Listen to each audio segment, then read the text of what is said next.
Hello, everyone, and welcome back to our channel.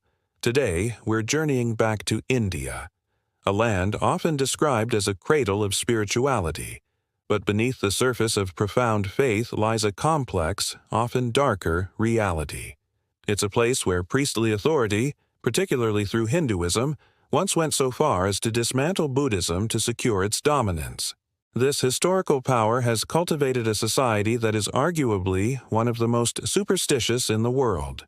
Stick with me, because by the end of this video, you'll see that what we think of as Indian superstition is just the tip of a very deep and very troubling iceberg. In India, superstition isn't just a quaint cultural quirk. It's a pervasive force, an invisible web that ensnares everyone from the poorest farmer to the most powerful politician. It flows from the slums of Mumbai to the glass towers of New Delhi, holding back progress and fueling real-world tragedies. This isn't just culture. It's the result of millennia of religious domination. Take the cow, for instance. Revered as sacred, killing one is a grave sin. You'll see them wandering freely on crowded city streets, a living symbol of devotion. Everything about them, even their waste, is considered holy.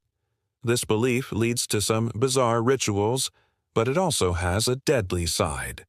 Between 2015 and 2020, dozens of people were lynched by furious mobs, beaten to death simply on suspicion of harming a cow or trading beef. Devotion had twisted into a deadly weapon. Now, in many cultures, we have symbolic rituals for our ancestors, like burning paper offerings. But in some rural parts of India, the shadow of human sacrifice still lingers. Despite being illegal, horrifying rituals persist in impoverished states. Children have been abducted and killed, all in the name of appeasing a god or curing an illness. In a shocking 2019 case, an educated couple, a chemist and a mathematician, murdered their own 2 daughters. They believed it would banish evil spirits. Disturbingly, some neighbors sympathized, convinced the act had a spiritual purpose. It's a chilling example of how superstition can shatter our most basic moral boundaries. This environment is a breeding ground for exploitation. Countless self-proclaimed gurus build empires on public faith, leading to arrests for fraud, assault, and even murder. The most infamous is perhaps Asaram Bapu.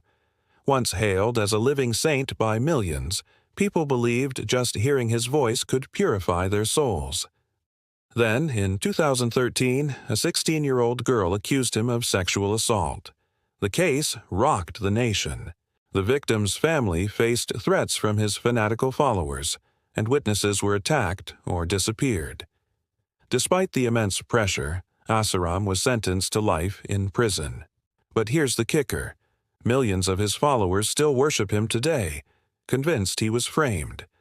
Blind faith had completely overruled justice. This collision between faith and reality is perfectly symbolized by the Ganges River. To Hindus, it is a divine mother, capable of washing away all sins. Millions flock there annually to bathe, pray, and even drink its water. But science tells a very different story. The Ganges is one of the most polluted rivers on the planet, choked with industrial waste, animal carcasses, and human remains. Yet the faithful ignore the warnings. Bathing in toxic water becomes a spiritual duty, a stark visual of salvation and self-destruction clashing on the riverbanks. Superstition also dictates life's most critical moments. Marriage, business, even medical procedures are often governed by astrology. India has millions of legally recognized astrologers, respected like scholars. There are documented cases where hospitals have postponed life or death surgeries because the date was deemed inauspicious, even if the delay meant the patient would die. Faith hasn't just influenced culture, it has infiltrated and overridden rational decision-making in healthcare itself. And where there is influence, politics is never far behind. In India, faith is political capital. During elections, politicians shamelessly manipulate religious sentiment to secure votes. A candidate blessed by a priest or seen at the right temple can gain overwhelming support, regardless of their actual competence. This fusion of religion and politics embeds superstition deep into the nation's power structure, creating a self-perpetuating cycle. You might think that the Internet age would challenge these beliefs, but instead, superstition has found a powerful new platform. Religious rituals are now viral events, live-streamed to millions. Modern gurus are social media celebrities, selling spiritual cures and raking in billions.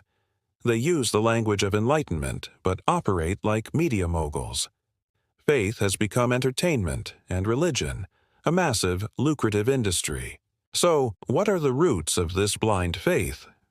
We can't ignore India's staggering socioeconomic inequality. Hundreds of millions live in poverty, lacking access to education and health care. When you're desperate, you turn to gods, not governments.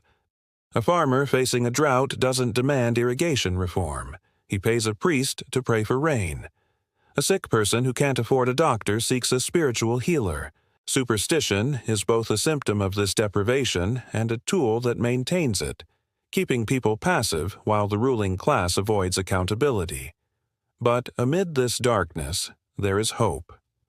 A growing number of intellectuals, scientists, and young urban Indians are fighting back with education and critical thinking. Rationalist movements are gaining ground, challenging myths and promoting science. However, this is a dangerous path. These reformers face threats and even assassination from extremists. The battle against superstition in India isn't just an intellectual debate. For many, it's a fight for survival. In closing, India cannot become a true global superpower while relying on divine intervention. To compete with nations like the US or China, you need science and technology, not superstition. No god can build an iPhone, only human intelligence can. As long as these invisible chains of blind faith hold society back, India's immense potential will remain shackled. This isn't an attack on faith, but a plea for awakening, for embracing the true divine spark that lies within human reason itself. Thank you so much for watching. If this video gave you a new perspective, please consider liking it and subscribing to the channel for more deep dives. We'll see you in the next one.